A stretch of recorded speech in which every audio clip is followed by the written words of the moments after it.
What's up, visionaries? What's good? Welcome to another episode of Visions of Love and Relationships. I'm Tanya, and I'm joined by my wonderful husband, Lamont. as always. And As we hope always. everybody's doing well as usual. All right, so today we're going to talk on a subject that really matters. And I personally want to thank my husband for compromising with me, and now we're here taking a trip. Yeah, I did compromise with you now on the trip. Yes, you You know, did. there's always one person in a relationship that want to take trips all the time. That's my baby. That's me.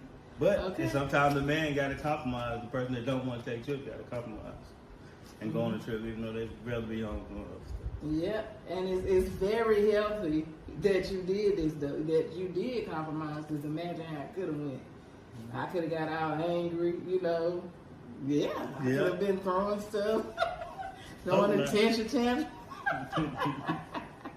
Like that commercial. No, yeah. But yeah, I appreciate that. All right, so which brings us to the topic.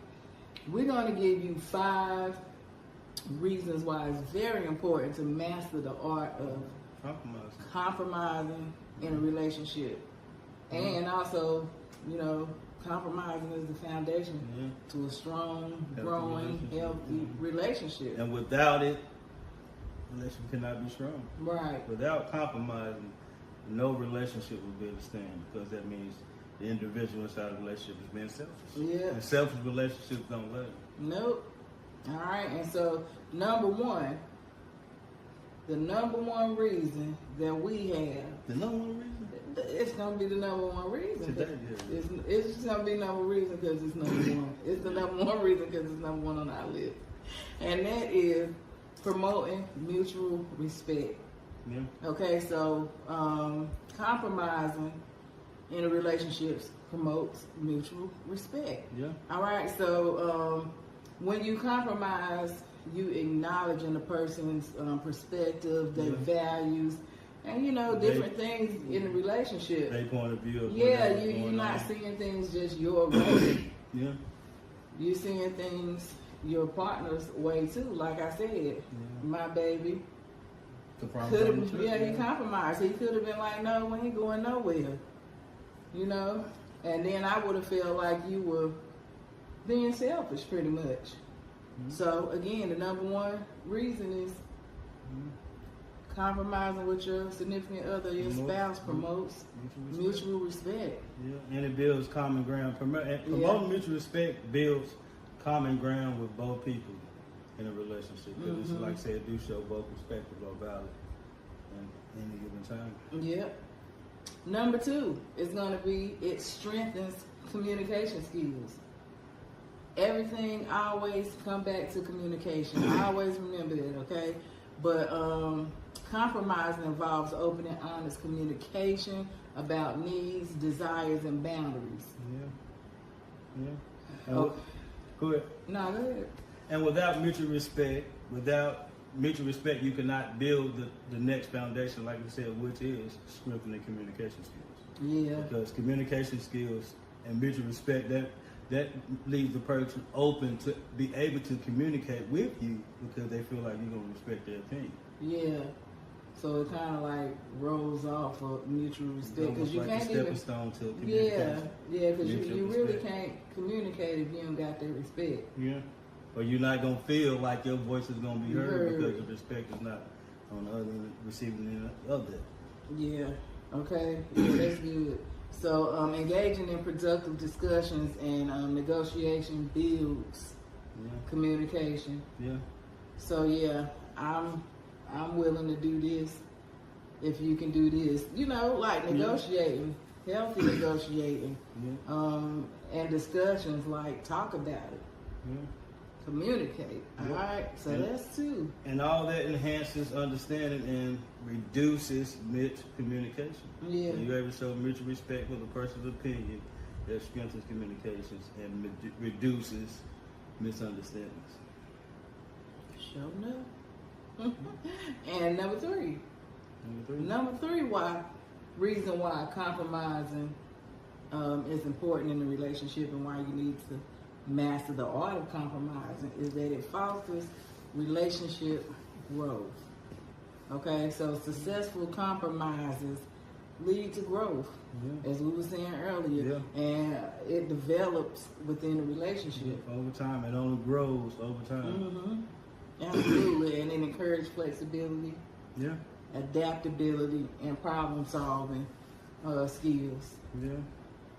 With the problem solving skills, you can see why that's very essential for navigating challenges and evolving together as a couple in a partnership. Okay, so you got to be able to solve skills. And you got to be able to respect each other and respect each other's opinion to problem solving a relationship. Otherwise, you become a one-sided relationship. With one person's perspective in a relationship. Well, I did say soft skills, but I've left out problem solving skills. Absolutely. Well, conflict resolution skills is resulting. So a lot of couples, when they argue a lot, is because they lack these three things in compromising in a relationship, which is in a relationship. Communication. Compromise. What was the other one? Compromising. Communication. The other one wasn't compromise. No, I'm saying compromising because you're saying compromise. Compromise. If you hear us say compromise, I said compromise. We mean compromise. Okay, but it's strengthening communication skills and mutual respect. Is that the one you're looking for? Mutual respect. And if you don't have the problem solving skills, it's like you kind of just like never thinking of a way to handle problems. And like trying things a different way. Like if you get mad at your partner for doing something often, your response is like the same, and it's like a negative response. You're never thinking of a way to do it differently or change the outcome of the situation. But a lot of conflicts in the relationship is based on one person not wanting to compromise with the next. Because when you're in a relationship and you're in a conflict situation, it's about customer service. How can I easily mediate this situation so our relationship is back to a harmony state? Instead of one person not wanting to compromise, getting overheated, and the situation getting out of hand. And now we arguing, going back and forth. As nobody's winning the argument, we're just going back and forth, not willing to compromise. That's how conflicts and arguments get started, because nobody's in a relationship willing to compromise for the other person. And everybody want to be right. Right. And that's again why mastering the art of compromising is very important. And fosters growth. It fosters relationship growth. 4 is it builds trust and collaboration. What's a relationship without trust? What's a relationship without being able to collaborate with your partner? And we got to understand that in a relationship, it's not about me or you. It's about us. We get in a relationship, especially marriage. We join together, and it don't become me or you. Becomes how can we move us forward? Right. So we both, if one person wins, another person loses, especially in an argument, one person loses, one person wins. We don't want that. We want both people to win. Right. We both want to work towards a common ground. Common ground. So whatever that be the case, we both feeling respected and that our point of view was heard, and we move forward. Right. Absolutely. 5, another reason why you want to learn how to master the art of compromising your relationship is it enhances relationship satisfaction. Again, I'm very satisfied. I'm very satisfied. I'm here. Offer your compromise. And just like a happy customer, like I said, relationships is about customer service. When we're in a relationship and we handle a relationship like we would handle any other customer that called in and say, I received the wrong, I received a black stove when I wanted a white stove, and you say, well, I didn't get my stove either, the one I ordered yesterday. You wouldn't say that to a customer. You'd be ready to handle that customer service no matter What the problem is, you be ready to make that customer feel right because your job told you the customer's always right. You just took the words right out of my mouth. We can learn a lot from jobs. Yeah, I mean, the job teaches customers are always right. The job Absolutely. is the way that we should have customer service. Why? Because we want a repeat customer. We don't want to do something crazy, say something crazy on the phone to a customer that turns that customer away and not make them want to come back and do business with us. Yeah. And that's the same way we need to handle our relationship. But matter of fact, we need to handle our relationship even better because it's our relationship. The one that we sitting in front of is the one we sitting in front of is the one we want to love. Yeah. The one we love. And the one we got to deal with for the rest of our life. The customers come and go. Come and go, yeah. So it only makes sense to put that same value of putting first and great customer service to get that 5-star review when that customer get off their phone, or when that wife or when your partner leave out in front of your face, to get that good review. Even sometimes you be heated, but a lot of times arguments and conflicts are simple things that people just don't want to compromise. These simple things that one person's got to do. It's not about who wins, who's right or who's wrong. It's about how can we get over this little conflict we in and move this relationship forward. Get out of this trouble little phrase that we're in, because most conflicts, most little arguments don't not last nothing about 3 or 4 minutes, and now you messing up your whole day. Yeah. Because we don't want to compromise. Yeah. So we're gonna run back over these 5 things, which is number 1, promote mutual respect. 2, strengthen communication skills. 3, fosters relationship growth. 5, building trust. It builds trust. Compromising in a relationship builds trust and collaboration. And number 5, it enhances relationship satisfaction. Now, what do you do if your partner is just not, willing to make sacrifices? I know dealing with a partner who ain't willing to compromise is challenging. I mean, just to think about that is like, but it's not always going to be peachy, but we're going to give you some steps that you can take to address the situation and work towards a healthier relationship dynamic in that area.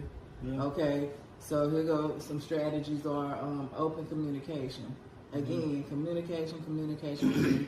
Yeah. Sometimes people don't know if they're being selfish. Yeah. Because that's all compromising is being unselfish. So some people don't know if they're being selfish.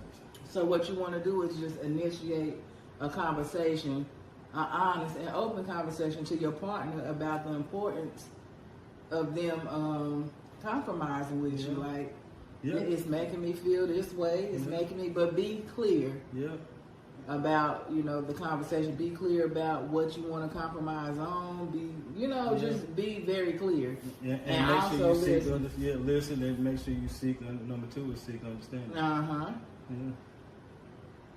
Yep, so you want to, again, like my baby said, seek understanding. Try to understand the kind of fears that your partner might have. They might have some insecurities, Why they not compromising with you? It might be some past experiences that influence them not wanting to compromise. It could be a lot of things. So make sure you empathizing with their viewpoint as well, okay? Validate their feelings. Yeah. And make sure... Go ahead, baby. And make sure they understand why compromising is beneficial for the relationship. Yeah. All right. So, and number 3, you want to focus on goals. Focus on common goals. Identify shared goals. So when you guys talking, identify things that y'all like. The goal that they're going to. The goal that they're headed to. Every relationship has to be headed to a goal. Maybe you trying to get a house. Maybe you trying to get married. What goal you got in front of you? The vision for your relationship that you want to help y'all both as a team move this relationship forward.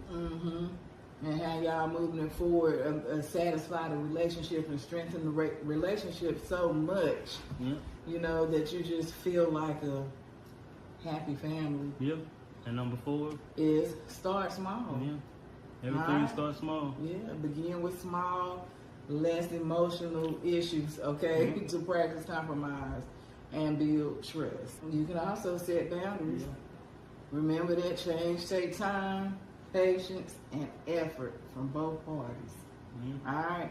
So be sure to like, comment, share. This has been another episode of Visions of Love and Relationships.